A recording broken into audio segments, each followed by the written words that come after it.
Assalamualaikum warahmatullahi wabarakatuh. Wari-wari sadayana urang ayeuna kedah waspada. Seueur sumber-sumber anu peryogi ku urang dijantankeun rujukannya ti BMKG, ti para ahli, para ilmuwan bahwa cenah di Indonesia khususnya di Jawa Barat berpotensi terjadinya gempa bumi, tsunami.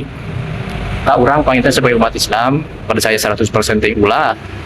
Tapi anu kedah percaya karena bakal kejadian mah tetap urang teh kudu yakin iman karena qada jeung qadar ti Allah Subhanahu wa taala.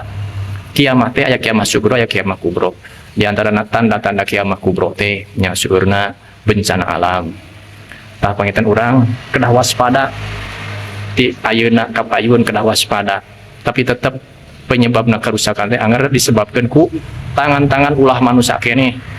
Saur Allah tuharul fasad fil bari wal bahri bima kasabat aydin nas. Nampak kerusakan di muka bumi teh ku tangan-tangan manusia anu teu tanggung jawab. Termasuk meureun sanes bae ngarusak alam ku akibat lobana dosa urang margi ayeuna perzinahan geus nembrak. Nongtonkeun horat geus nembrak. Terang-terangan aya mah ka areranya. Mudah-mudahan Allah maparinan perlindungan ka Allah ka urang sadayana terutama ka umat Islam ditebihkeun tina balai sapa pada aya oge musibah urang sadayana disalametkeun atuh anu kena ku musibah eta mudah-mudahan sobar upami maut husnul khotimah. Amin.